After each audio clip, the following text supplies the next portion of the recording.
One day, Jesus and his friends sailed across a big lake. They came to a place called the land of the Gerasenes. It was a hilly country on the other side of the water from where they usually taught. As soon as their boat touched the shore and Jesus stepped onto the dry land, something very strange happened. A man from the nearby town came running towards them. This was not a friendly greeting. This man was not like other people. He was wild and in deep, deep trouble. He had not worn any clothes for a very long time, and he did not live in a house like everyone else. He was very lonely and very sad. This poor man was suffering terribly because he had bad spirits inside him. In the Bible, these are sometimes called demons. These spirits made him act in ways he could not control, causing him great pain and making everyone else afraid of him. For a long, long time, people had tried to help him. They would tie him up with heavy chains and put shackles on his feet to keep him from hurting himself or others. But the bad spirits gave him a strange and mighty strength. He would break the strong chains and snap the iron shackles as if they were made of string. Then he would run away to lonely places. The man lived among the tombs, the dark and quiet places where people were buried. This was a place of sadness and death, far away from the warmth of family and friends. Day and night he would wander through these burial caves and up on the hillsides, crying out in pain. His voice was filled with sorrow, and he would hurt himself with sharp stones because his suffering was so great. No one could get near him, and no one knew how to help him. Everyone in the town had given up hope. He was lost and alone, trapped by the darkness inside him. He had no peace, no comfort, and no hope of ever being well again. When this man saw Jesus from far away, something amazing happened. The bad spirits inside him knew who Jesus was. The man ran and fell down on his knees right in front of Jesus. "What do you want with me, Jesus, Son of the Most High God? I beg you, please don't hurt me." It was a strange sight. The man who was feared by everyone was now on the ground, begging before this teacher who had just arrived. The spirits knew they were face to face with someone much more powerful than they were.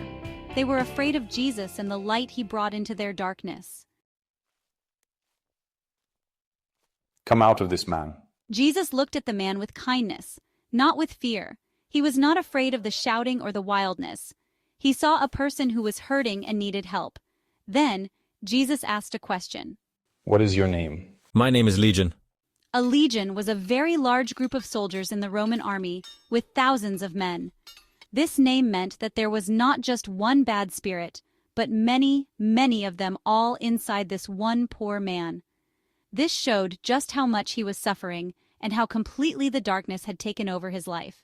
The spirits, speaking through the man, began to beg Jesus. They knew they had to leave, but they did not want to be sent away to a place of punishment. They pleaded with Jesus over and over again not to send them out of the country. Nearby, on the side of a big hill, a large herd of pigs was feeding. There were many of them, eating and wandering on the hillside. The bad spirits saw the pigs and had an idea. Please, send us into the pigs instead. Let us go into them.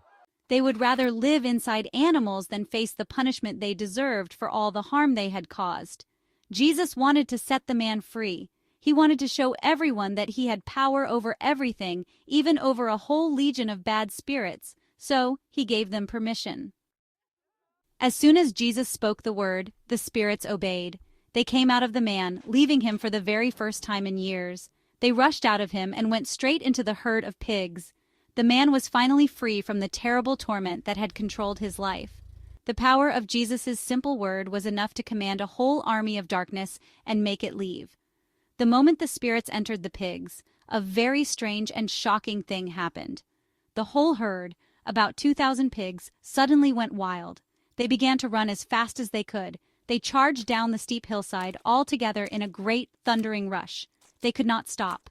The entire herd ran straight into the deep water of the lake below. One after another, they fell into the water and were all drowned. The power that had hurt the man for so long had now destroyed the pigs in just a few moments, showing how destructive and terrible it truly was. It was a dramatic end to the man's long suffering. The men who were taking care of the pigs saw everything that happened. They watched in disbelief as their whole herd ran into the lake. They were completely terrified by what they had witnessed. They dropped everything and ran away as fast as they could. They ran to the nearby town and to the farms in the countryside, telling everyone they met about the astonishing events. "You won't believe what just happened. All the pigs, they just ran into the lake and drowned. And that man from the tombs, He's not the same anymore. They explained what had happened to the pigs, and even more importantly, what had happened to the man who lived in the tombs. The news spread like wildfire, and soon everyone was talking about the miracle. People came rushing out from the town and the farms to see for themselves if the story was true. They walked all the way to the place where Jesus was. When they got there, they saw an amazing sight that filled them with awe and fear. There was the man who had been filled with demons, but he was not wild anymore. He was sitting quietly at the feet of Jesus. He was wearing clothes, and he was perfectly calm. His mind was clear, and he was thinking right. He was peaceful and whole. The man who used to scream and break chains was now sitting peacefully, listening to Jesus. This incredible change in the man was too much for the people to understand. They had known him for years as a wild, dangerous, and hopeless case. Now, he was completely different. Seeing him so calm and well, and hearing the story about their lost pigs, made them feel very afraid. They did not understand the great power of Jesus. It was a power that was bigger than anything they had ever seen. Instead of being happy that the man was healed, they were scared. The miracle was so great that it frightened them more than it brought them joy. Because they were so afraid, the people made a strange request. The whole crowd from the town and countryside came to Jesus and begged him to leave their area. Please leave our region. We can't handle this kind of power here. They were too scared to have someone with such incredible power among them. They did not welcome the one who had brought healing and peace. Jesus listened to their request. He did not argue with them or force them to accept him. He turned around and walked back to the boat to get ready to leave the region, even though he had just performed a wonderful miracle that showed God's love and power. Please let me come with you. As Jesus was getting into the boat, the man who had been healed came up to him. His heart was filled with thankfulness. He had been given his life back, and he did not want to ever leave the person who had saved him. He begged Jesus. He wanted to follow Jesus, to be one of his disciples, and to stay close to the source of his new life and peace. He felt safe with Jesus and wanted to learn more from him. It was a natural wish for someone who had been so wonderfully rescued from a life of misery and loneliness. However, Jesus had a different and very important job for him. Jesus did not let him get into the boat. Instead, he looked at the man with kindness and gave him a special mission. No. Go home to your own people and to your family. Tell them how much the Lord has done for you. Tell them how he has had mercy on you. Jesus knew that this man's story was a powerful message. While his friends would travel with him, this man's testimony would be most powerful in the place where everyone knew how much he had suffered before.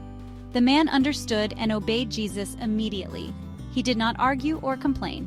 He set off and began to travel through his home region, an area of 10 towns known as the Decapolis. Everywhere he went, he told people his amazing story. He explained how he had been trapped in darkness, living among the tombs, and how Jesus had found him and set him free. He described the great miracle and how Jesus had shown him so much kindness and mercy. He was a living example of God's power to change a person's life completely. His story was important because it showed everyone what Jesus could do. People who had once run away from him in fear now stopped to listen in wonder. Everyone who heard his story was amazed. The man who was once a sign of fear and despair became a messenger of hope and good news.